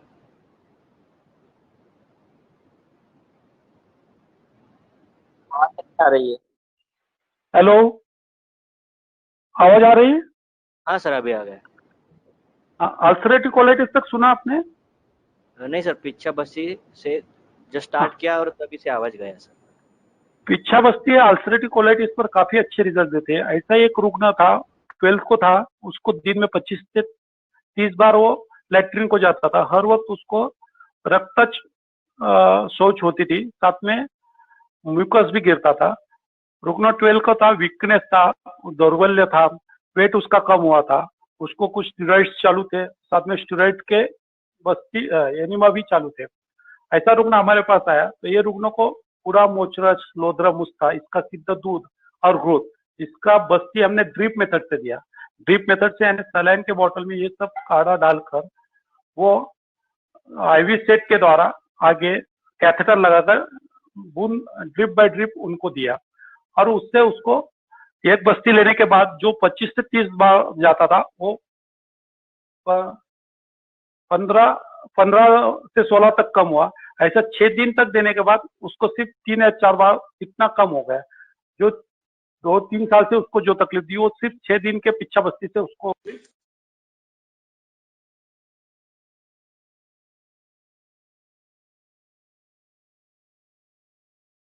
ऐसा एक लेखन बस्ती का अपने पास वेट कम करने के लिए काफी पेशेंट आते हैं। उनको अपन 7 से 14 दिन की लेखन बस्ती का कोर्स किया तो वेट में काफी कम अपने को देखने को मिलता है। कुछ व्याधि अनुसार बस्ती के प्रकार जो है, संधिशूल ऑस्टियोआर्थराइटिस में नारायण तेल का बस्ती तुम मात्रा बस्ती घर पर दे सकते हैं। कोकोनट ऑयल का भी बस्ती तुम दे सकते हैं। सहचर तेल और तिक्तक्षय बस्ती तो है ही। कुछ पेशेंट वेट बढ़ाने के लिए भी आते हैं, वेट कम करने के लिए जो आते हैं, वेट बढ़ाने के लिए भी आते हैं, उनको लिए भी बस्ती तुम इस प्रकार यूज कर सकते हैं। अश्वगंधा तेल, तिक्तक्षीर प्लस नारायण तेल, अंडे का बल्क, तिक्तक्षीर अंडे का बल्क, दूध, इनका बस्ती, ये 8 से 10 तक बस्ती दिया तो साधारणतः 1 से 1.5 किलो तक आपका वेट बढ़ता है पेशेंट का।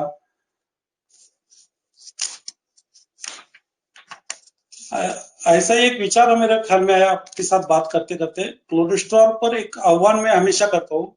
हमारे पास कुछ केसेस में हमने कोलेस्ट्रॉल हाई होने की वजह से लेखन बस्ती दिया, यानी न्यूरो बस्ती और अनुलोमक तेल का अनुलोम बस्ती। ऐसा 7 दिन का कोर्स करने के बाद कोलेस्ट्रॉल जो है 30 से 40 मिलीग्राम तक कम हुआ। इस पर काफी रुग्णों को हमको फर्क मिला। हाँ, आप भी कर देखो, यदि आपको रिजल्ट मिला तो बताओ। सेकंड, सोरेसिस के पेशेंट, सोरेसिस के रुग्ण अपने पास बहुत काफी आ रहे हैं। ये रुग्णों को अत्यधिक क्लेशदायक व्याधि है, इन्हें बार बार पंचकर्म करना पड़ता है। ये त्वचा रोग होने की वजह से ज्यादा तो ओमन विरेचन रक्तमोक्षण यही किया जाता है, लेकिन बस्ती का भी उतना भी रोल है। न्यूरो बस्ती, साथ में मंजिष्ठादि तेल, करण तेल, कडुनिंब तेल या रक्तपाचक कोई भी तेल दिया, या कभी कभी महातिक्त ग्रुप या पंचतिक्त ग्रुप का अनुसरण बस्ती दिया तो बहुत ज्यादा फायदा अपने को मिलता है। उसका कंडू जो है या उसकी शीघ्रता है, जो बढ़ने का स्पीड है, वो हम बस्ती की वजह से कम कर सकता है। क्योंकि त्वक विकृति में विकृतवात का भी महत्वपूर्ण स्थान रहता है। तो हम इस प्रकार हर एक वस्तु में विचार कर सकते हैं। वैसा प्रोस्टेट के रुग्ण में भी हम बहुत बार बस्ती का यूज किया है। प्रोस्टेट बढ़े हुए रुग्णों को बहुत बार यूरिन रिटेंशन होता है, यूरिन को जाने के सेंसेशन होता है, लेकिन यूरिन पास नहीं होती, डिफिकल्टी इन मिक्चुएशन होता है। ऐसे रुग्ण में कभी कभार इमरजेंसी आता है, उसे यूरिन ही पास नहीं होती है। रिटेंशन ऑफ यूरिन होने की वजह से ब्लैडर फुल होता है, उसकी वजह से उसे श्वास की तकलीफ भी होने लगती है, साथ में उदरशील भी होता है। ऐसे रुग्णों को कैथेटर करके यूरिन निकालना पड़ता है, लेकिन इस रुग्णों को कैथेटर भी प्रोस्टेट की वजह से ब्लैडर में नहीं जाता है या फोर्सफुली डालना पड़ता है। इंजरी होने के चांसेस होते हैं, कभी कभार ब्लीडिंग भी होता है।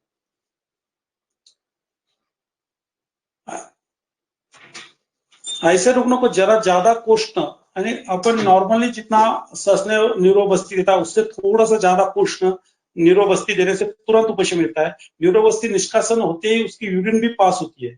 ऐसे रुग्णों को योग बस्ती का कोर्स करने के बाद स्थानीय वात शोधन, शमन, स्नेहन शोधन किया और कुछ ग्रंथि शोध की ट्रीटमेंट दी, तो वहां की प्रोस्टेट ग्रंथि भी कम होती है। लेकिन यही चिकित्सा अपन बीपीएच में भी उपयुक्त होती है। कुछ रुग्णों को यूरिनरी स्टोन की भी तकलीफ होती है। ऐसे रुग्णों को रात को बे टाइम कभी भी उधर का शूल होता है, साथ में रिटेंशन भी होता है। तो ये रुग्ण स्टोन कहाँ पर है, इसका बहुत महत्वपूर्ण है। लेकिन अति तीव्र शूल में आपने सस्नेह बस्ती दिया और बाद में स्नेह बस्ती दिया तो शूल में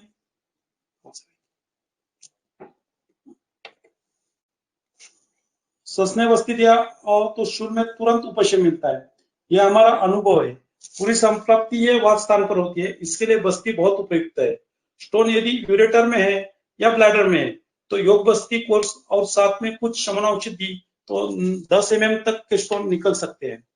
यहाँ पर हम इतना बताना जरूरी समझते हैं कि जो रुग्ण यूरिनरी स्टोन से तीव्र उदरशूल पीड़ित है और शूल इंस्टेंट कम होने के लिए आप सस्नेह बस्ती अनुसन दिया तो शूल तुरंत कम होता है, साथ में लेकिन उसके साथ उसको ऑपिडल स्नेहन भी देना पड़ता है। सर जी स्लाइड कृषित्व का चालू है। नाही, पुढच्या स्लाइड ह्याची स्लाइड नव्हती म्हणून नाही दाखवली मी। Thank you sir. साइटिका के पेशेंट भी अपने पास बहुत आते हैं, उसके लिए भी अपन जनरल प्रैक्टिस में आप छोटे से सेटअप में भी अपन उसको मात्रा बस्ती उसको घर पर दिया तो उसको काफी अपने को उपशम मिलता है। वैसे आता ब्लीडिंग, एक्सेसिव ब्लीडिंग, रक्तपदर के पेशेंट के लिए भी अपन यदि वासा ग्रोथ, एस्टिमेटिक ग्रोथ चंदन लाक्षादी तेल का बस्ती 80 ml तक दिया तो तुरंत उसका ब्लीडिंग रुकता है। तो यदि उसको ब्लीडिंग चालू होता होगा तो भी उसी वक्त भी दिया तो भी चलता है। आज बस्ती दिया तो कल तक उसका ब्लीडिंग कम होने को मिलता है। पृष्ठशूल के लिए जो मैं पीछे बताया था, कोलेस्ट्रॉल, सोराइसिस, कैंसर में भी मात्रा बस्ती, कैंसर में जो पेन्स होते हैं, शूल जो होता है, शूल की वजह से जो पेशेंट अत्यधिक त्रासिक होता है, उस पेशेंट को आप कंटिन्यूस मात्रा बस्ती दिया तो उसका शूल में काफी कम होता है। बाकी ट्रीटमेंट तो अपनी चालू होती है, लेकिन मात्रा बस्ती का इसमें काफी यूज होता है।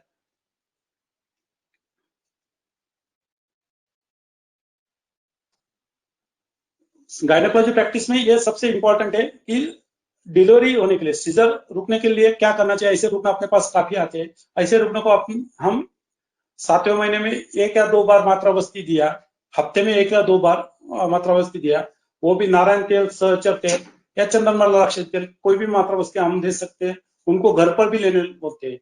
7वें 8वें महीने तक मात्रा बस्ती देना है और 9वें महीना शुरू होने के बाद एक बार सस्नेह न्यूरो देना है। तो काफी रुग्णों को प्रसूति ही नॉर्मल डिलीवरी अपने को देखने को मिलती है।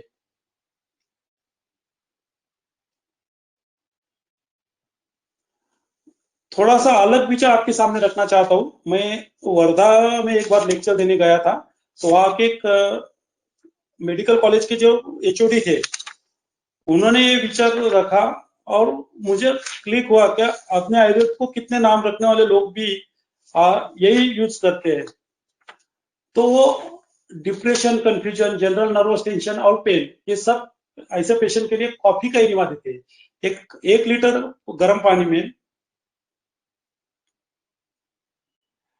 3 चम्मच कॉफी डालकर वो मिक्स कर फिल्टर करके वो उसका कोलम में इंट्रोड्यूस करते हैं ना, एनिमा टाइप ही देते हैं। वो 15 से 20 मिनट तक अंदर रखने को बोलते हैं, बाद में लैट्रिन को जाने को बोलते हैं।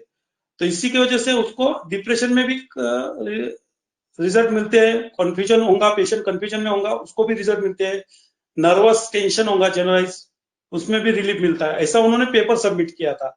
तो ये उनका है, सिर्फ आपको आपके मालूमात के लिए मैंने आपके सामने रखा हुआ है। आपने सभी ने शांत चित्त से मेरा सब लेक्चर सुना, इसलिए आप सभी का धन्यवाद। बहुत बहुत धन्यवाद सर जी, बहुत ही अच्छा, धन्यवाद सर। सर जी बहुत बहुत धन्यवाद, thank you sir. Thank you, बहुत अच्छा नॉलेज, बढ़िया लेक्चर हुआ सर। आपने बंद रखा।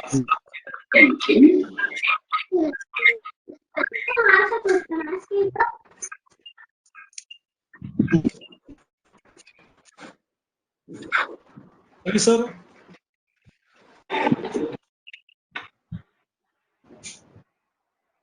धन्यवाद सर जी, बहुत ही अच्छा व्याख्यान था। इतना सारा अनुभव जो प्रैक्टिकली यूज करते हैं वो सब आपने बताया। इससे ही आपका काम कितना बड़ा है ये पता चलता है। और सबसे बड़ी बात ये थी आज के व्याख्यान की कि चैट बॉक्स में आवाज सर जी क्वेश्चन आंसर के उत्तर दे रहे थे और इधर आप लेक्चर ले रहे थे। तो ऐसा शायद पहली बार ही हुआ होगा किसी वेबिनार में। तो दोनों ज्येष्ठ वैद्यों का मैं फिर से आभार और धन्यवाद देता हूँ। और एक दो क्वेश्चन है वो हम लेंगे सर, चलेगा सर जी? चलेगा। तो मज्जा तेल के घटक द्रव्य हेलो, क्या है, ऐसे एक दो इन्होंने पूछा था। आवाज नहीं आया रवि सर, आवाज नहीं आया सर मज्जा तेल का, हाँ मज्जा तेल में का घटक द्रव्य क्या क्या है, ऐसे कोई पूछ रहे हैं। मज्जा तेल यानी गोट का जो लॉन्ग बोन्स रहते हैं, वो लॉन्ग बोन्स से तेल निकाला जाता है। लॉन्ग बोन्स कुकर में पकाकर, हेलो हाँ सर, आवाज आ रही? हाँ सर आवाज आ रहा है। गोट की लॉन्ग बोन्स लेकर वो कुकर में 2 से 3 लीटर पानी डालना है और उसकी 14 से 15 सीटी लेनी है। बाद में वो पानी निकाल लेना है, वो एक बॉटल में निकाल कर उसमें से तेल पानी निकाल लेना है। जो तेल रहता है वो थोड़ा सा गर्म कर लेना है, वो ही तेल मज्जा तेल है। उसमें घटक द्रव्य कुछ भी डायरेक्ट बोन से निकाला हुआ तेल है। जैसा अपन मूंगफली से तेल निकालते हैं वैसा बोन मैरो से निकाला हुआ तेल है, इसलिए उसको मज्जा तेल नाम दिया है। सर पेटेंट नहीं आता है उसका कोई?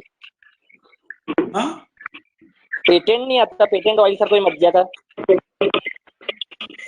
नहीं, वो एक्चुअली मैंने पहले बताया ना, ये मालेगांव में काफी प्रमाण में तैयार होता है और पश्चिम बरन सर ने बनाते हैं, हम वहां से ही लेते हैं।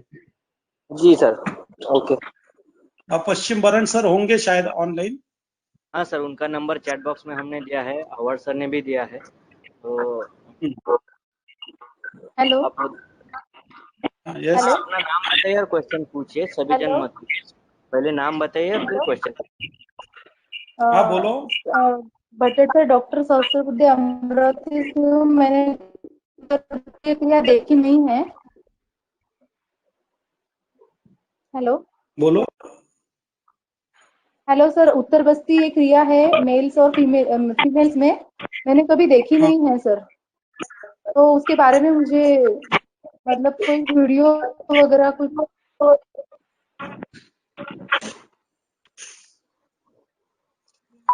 आपने देखकर ही करना चाहिए, वीडियो से आपको पता चलेगा, लेकिन आप एक बार देखोगे किसके पास जाकर तो ज्यादा फायदा रहेगा, क्योंकि व्यापक भी नहीं आने चाहिए। और काफी लोग सिखाते भी है, अभी ऐसा कुछ नहीं कि कोई सिखाता नहीं।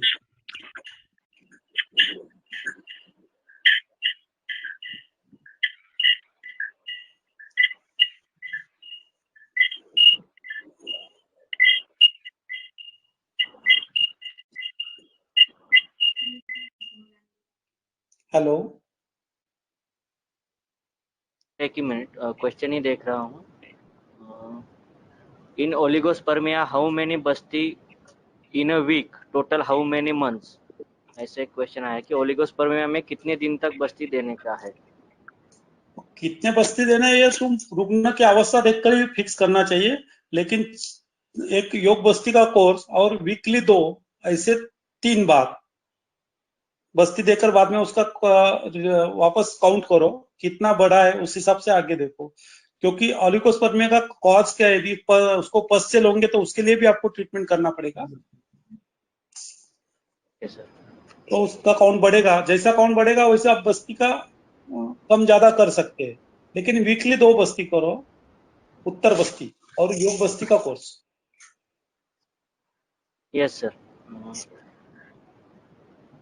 और कोई क्वेश्चन, क्योंकि बहुत सारे क्वेश्चन के आंसर गुरुवारी आवाड़ सर ने दे दिए हैं, तो मुझे लगता है ज्यादा कोई क्वेश्चन अभी बाकी नहीं रहे। तो मैं रामदास सर का बहुत बहुत आभारी हूँ, मेरा बहुत काम उन्होंने कम किया, हमेशा मेरे पीछे खड़े रहते हैं, मुझे आगे करते हैं। हेलो हेलो हाँ हेलो बोलिए।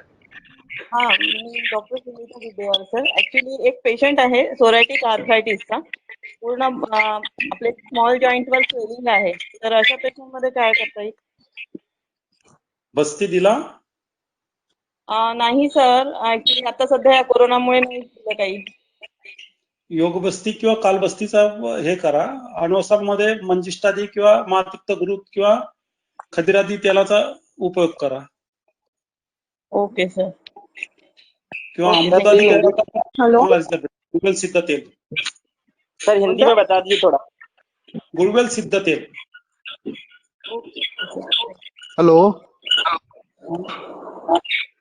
हेलो हाँ सर। बोलिए, हाँ बोलिए, कौन बात कर रहा है? हाँ सर, मैं हमीद भोसले हूँ और मुझे सर ये पूछना था कि आम वात के लिए क्या लाइन ऑफ ट्रीटमेंट हो सकता है? क्या नहीं सुनाई है वापस जीर्ण आम प्लीज। वात सर, ये जीर्ण आम वात के लिए क्या लाइन ऑफ ट्रीटमेंट हो सकता है? क्योंकि वैतरण वस्ती करने के बाद में भी रिजल्ट कई बार नहीं मिल पाता है सर, और हाँ फिर वही उसमें क्या अमावस्था निकालने के लिए आपको वापस बस्ती करना पड़ेगा ना। उसको इस रुग्ण को अपने को ये देखना पड़ेगा, उसको संतर्पणजन्य है क्या अपतर्पणजन्य है। वो संतर्पणजन्य होगा तो उसको अपतर्पण चिकित्सा देना पड़ेगा, लेकिन अपतर्पण होते होते इतना भी अपतर्पण नहीं होना कि जिसकी वजह से वात प्रकोप होगा। तो यदि अपतर्पण हुआ तो वापस उसको थोड़ा संतर्पण करना पड़ेगा। तो कभी अनुवसन बस्ती, स्नेहन बस्ती, कभी न्यूरो बस्ती और कभी ये वैतरण बस्ती, ये ट्रीटमेंट कर सकते हैं आप। उसके साथ रुग्ण की जीर्णावस्था है तो जीर्णावस्था कम करने के लिए दूसरे कोई पंचकर्म अपन कर सकते हैं क्या, पेशेंट को अवस्था है क्या, वो सोचकर वो करना पड़ेगा। यदि उसको अग्निमांड्य बहुत होगा तो आप ओमन विरेचन का सोच सकते हैं। यदि एक संधि में होगा तो रक्तमुक्तन है जलोपाचारण का भी अच्छी तरह विचार कर सकते हैं। जी सर। हेलो सर, बस्तांडा बस्ती सर कसं करता येईल काफी सर? दिन तक आपको काम करना बस्तांडा पड़ेगा। बस्ती. हाँ? Hello sir.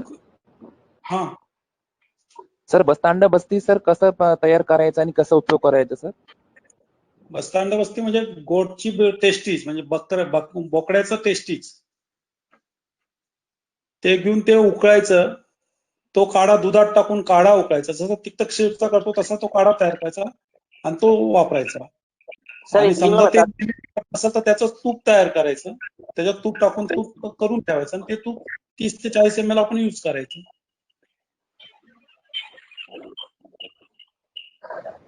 हाई है, उसके लिए बस्ती है sir. Hello sir. Hello sir. Sir पिच्छा बस्ती का प्रमाण। हेलो हेलो हेलो सर पिच्छा बस्ती का प्रमाण।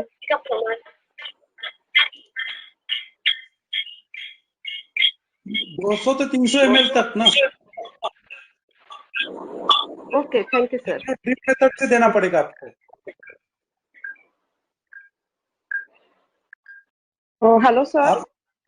आप कैथेटर से देते होंगे तो फिर 50 से 60 ml और ड्रिप मेथड से देना होगा तो 200 ml तक दे सकते हैं।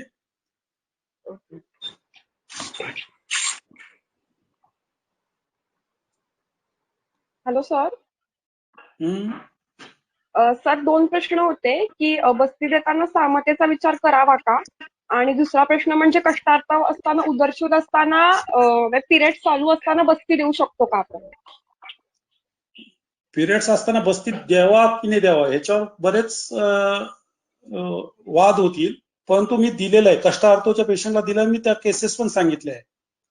कष्टार्थच्या पेशंटला बस्ती दिला आणि त्याला कष्टार्थमध्ये पेन्स कमी झाले, तेव्हा पण त्याला न्यूरो बस्ती न देता स्नेहन बस्ती दिलेला आहे. आणि सर सामतेचा विचार बस्ती देताना करावा का? सामतेचा विचार जरूर करावा, पण तुम्हाला अवस्था काय त्यावेळेस समजा अवस्था तुम्हाला वाटली बस्ती देणं जरुरीचं आहे, पेशंटला तात्पुरता फरक पडण्यासाठी बस्ती देणं जरुरीचं, तुम्ही त्यावेळेस बस्ती देणं जरुरीचं आहे. मग सहस्नेह न्यूरो द्या किंवा अणुसन द्या, पण ती अवस्था त्यावेळेस समजली पाहिजे. त्यानंतर सामतेचा विचार करून तुम्ही सामतानाशक औषध देऊ शकता. खूपदा बस्ती देताना असं होतं, बस्ती आपण सहस्नेह न्यूरो देतो, सामताचा विचार करत नाही, पेशंटला खूप उदरशूल होतो. तो उदरशूल काही गेल्या 2 ते 2.5 तास कमी होत नाही, पेशंटला स्वेटिंग होतं, चेस्ट पेन पण होतात. अशा वेळेस तुम्ही मात्रा बस्ती दिली तर ते पेन्स उदरशूल कमी होतात लगेच. कारण कुठल्याही व्यापदाला ग्रंथांनी सांगितलं व्यापद हा वाताशिवाय होत नाही आणि वातावरची ट्रीटमेंट ही बस्ती. Thank you sir.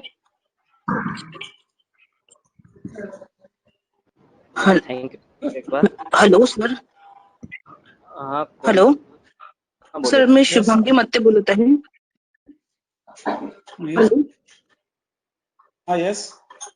हा सर, एक पेशंट आहे, 30 वर्षाची बाई आहे, तिची दोन्ही ट्यूब ब्लॉक आहेत आणि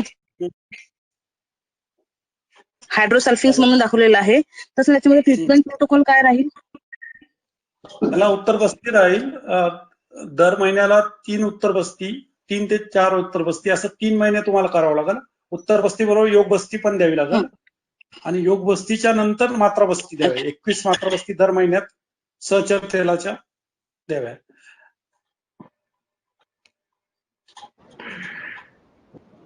बाकी मेडिसिनला शमन चिकित्सेत भरपूर औषधं सांगितलेली आहे. नक्की गुगुळ पासून आरोग्यवर्धिनी, चंद्रप्रभा, अवरोधजन्य दृष्टी दूर करण्यासाठी एवढी औषध सांगितली की आपण वापरू शकतो. प्रकृतीनुसार ती औषध वापरावी लागते, कारण कधी प्रकृती असेल तर तुम्हाला औषध वापरता येणार नाही. कुबेराक्षवृत्ती सुद्धा वापरता येते, पण प्रकृतीनुसार ती औषधामध्ये बदल येईल. मी कायम सांगताना सांगत असतो, तुम्ही औषधाला महत्व देऊ नका, त्याचा एक क्रायटेरिया काय थिंकिंग काय केलं त्याला विचार करा. कारण औषध ही प्रत्येकाकडे माझ्याकडे जी असते तीच तुमच्याकडे आहे. ठीक आहे सर, थँक्यू सर. सर हा बोला सर. विचारायचं होतं. हॅलो. हा बोला बोला. सर अँड्रोजेनिक